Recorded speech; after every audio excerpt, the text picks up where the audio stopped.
everyone, it's Tracy here. We have a non-holiday video today, so if you're not into the holiday videos, hopefully you will enjoy this one.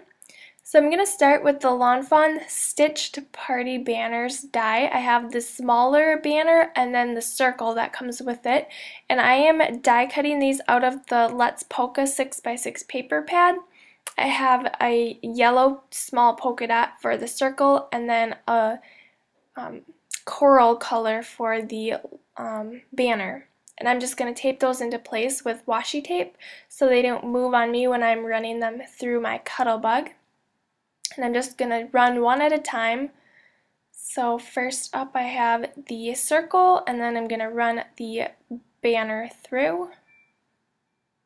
Then I can go ahead and take those out because that's all the die cutting I'm going to be doing. And then I also have a piece of this striped paper from the same 6x6 paper pad that's going to be my background. So the stamps I'm using are the Quinn's 123s, and I am going to stamp these with some Versamark ink on a piece of 110-pound cardstock from Coordinations. And I'm kind of stamping them far apart just because I'm going to be cutting them out with a white border around the edges. So I can go ahead and go over my cardstock with my embossing bag so that I don't get any static on there when I'm going to heat emboss them. And then I'll stamp my numbers down, and then I'm going to heat emboss this with some Silver Zing embossing powder.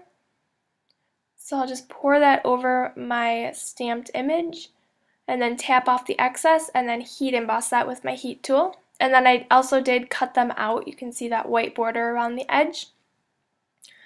So I'm going to start by adhering the striped pattern paper to my A2 size card base. And then before I adhere the banner down, I am going to add 2 bows to each of the little holes on top. And I have this gray twine also from Lawn Fawn. So I just cut a little strip of it, and then I'm going to add a bow to each of those. You could also connect it, so put the twine between both of the bows and tie it on top, if that makes any sense. And then I have my second bow tied, and then I'll trim off the excess just because I don't want the strings hanging too low. And then I can go ahead and adhere that down with my ATG gun as well.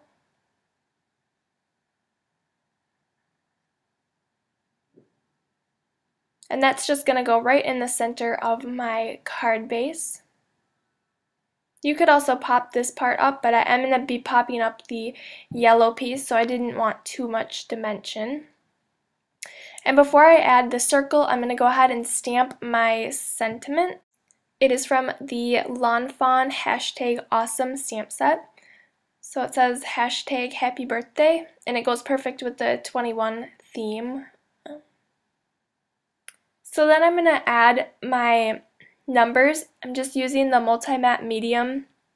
It dries matte so you won't see it, just in case I get any outside of the numbers. And that's just going to go right in the center of my die cut circle.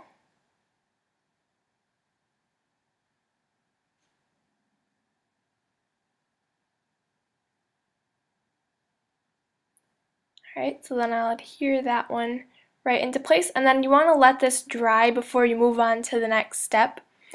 So the next step, I'm just adding some glossy accents to both the inside of the 1 and the 2, and I find this is an easier adhesive to use just because it kind of flows and fills in the space by itself. And then I'm going to cover that with Peacock Feathers Distress Glitter, because who doesn't like a little glitter on their 21st birthday, right?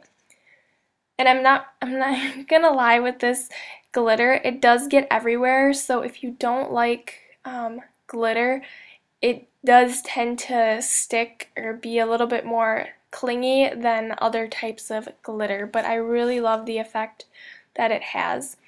And I just use a paintbrush to brush off any excess.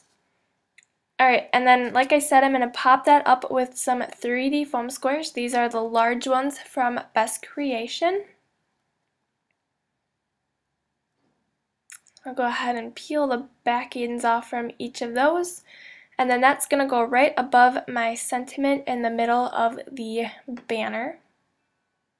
And then just make sure those little strings are moved out of the way so you don't adhere those down. And then my last step, I'm going to add a few clear sequins right by the sentiment. And then I will also adhere those into place with my multi-matte medium. You've seen me, I use the Tombow Mono Multi-Glue, and also I've used glossy accents to adhere those into place, and I find that they are both strong adhesive and work just as well. And then that is my finished card for today. Thank you so much for watching. Don't forget to subscribe and give this video a thumbs up if you enjoyed it, and I will see you back here next time. Bye!